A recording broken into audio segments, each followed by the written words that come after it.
こんなの誰が想像できたでしょうか。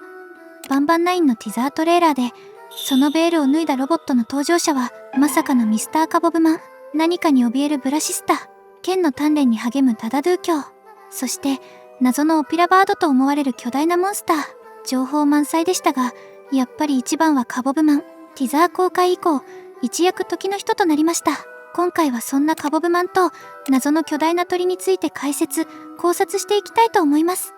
深部を探索する者たち。まず、ティザーのサブタイトルはテルバーズ。意味は深部を探索する者たちです。つまり今回映っていた4体は、アビスの深部を探索するために集まったメンバーだと考えられます。それぞれ目的は違うかもしれませんが、少なくとも共通の目的を持つ協力関係にあると推測できます。そして、ブラシスタやダダドゥ教に必要とされている主人公も、バンバン9ではこのメンバーに加わり、共にアビスへ挑むことになるのではないでしょうか。ミスターカボブマン、ティザーで登場した謎のロボット。これまで正体はキャプテンフィドルズではないかと考えていましたが、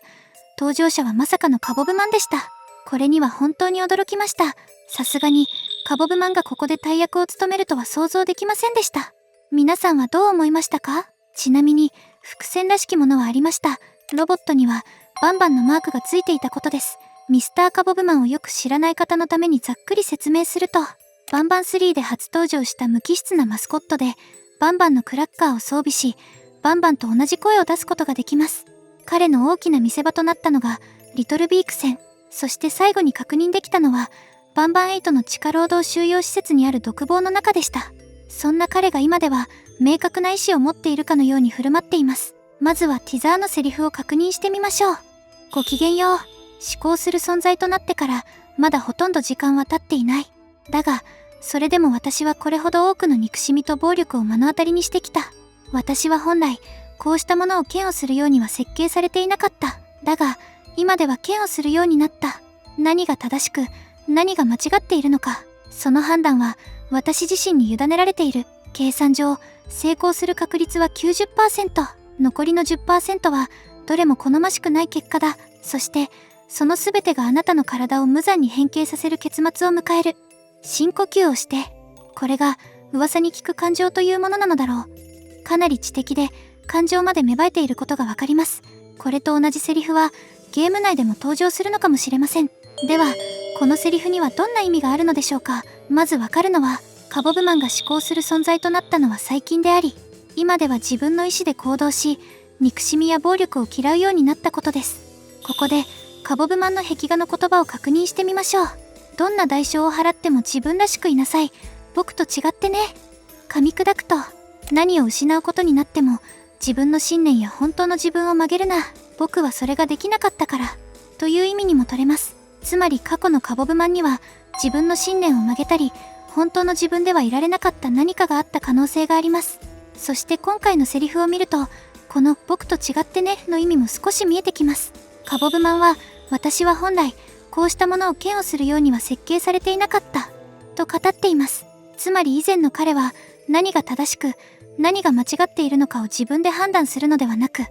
与えられた設計や命令に従う存在だった可能性があります。しかし今ではその判断は私自身に委ねられていると自分自身で善悪を判断するようになった。つまりカボブマンは単純に感情を手に入れただけではなく、自分自身の価値観を持つようになったとも考えられます。かつては誰かに作られ与えられた目的のために動いていたカボブマン。そんな過去の自分を振り返って僕と違ってねと言っていたのかもしれません。バンバン9で描かれるカボブマンは命令通りに動くロボットから自分の意思で善悪を選択する一人の存在へと変化しているのではないでしょうか。オピラバード？一瞬ヘリッシュオピラバードかと思うくらい姿が変化した巨大なモンスターです。あの愛くるしい姿からここまで変貌するのでしょうか。しかし今はあのナニーですら巨大化し異形な頭部へ変化する時代です。その前例を踏まえるとオピラバードがこのような姿になっていても不思議ではありません。実はこの巨大な鳥、ティザー画像にもうっすら映り込んでいました。オピラバードを最後に確認できたのはバンバン8の独房。そこにはタルタバードも一緒にいました。しかし今回タルタバードの姿は確認できません。さらに気になるのがオピラバードの特徴である目の傷です。今回の巨大な鳥にはその傷らしきものが確認できません。見た目は確かにオピラバードに似ていますが、果たして本当に本人なのでしょうか。ここで思い出したいのがリトルビークです。リトルビークはシリーズを通して主人公と行動し、一時は暴走したものの、基本的には主人公に寄り添ってきた存在です。そして最後にはプレスされ、大量のジバニウムを失ったことで再び小型化。その後、茂みへ逃げ込み、姿を消しました。つまり現在の行方は分かっていません。もしその後、再びジバニウムのタンクへ落下していたとしたら、高濃度のジバニウムによって巨大化し、再びリトルビークの姿へ戻った可能性があります。さらに今回、ミスターカボブマンまで再登場しました。カボブマンとリトルビークといえば、過去に時には協力し、時には戦ってきた関係です。そんなカボブマンをここで復活させながら、その相棒ともいえるリトルビークではなく、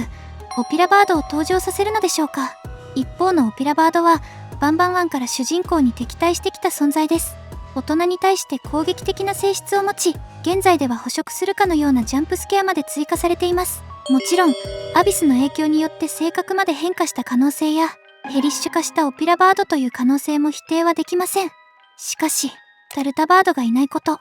特徴的な目の傷が確認できないこと、リトルビークの現在の行方が分かっていないこと、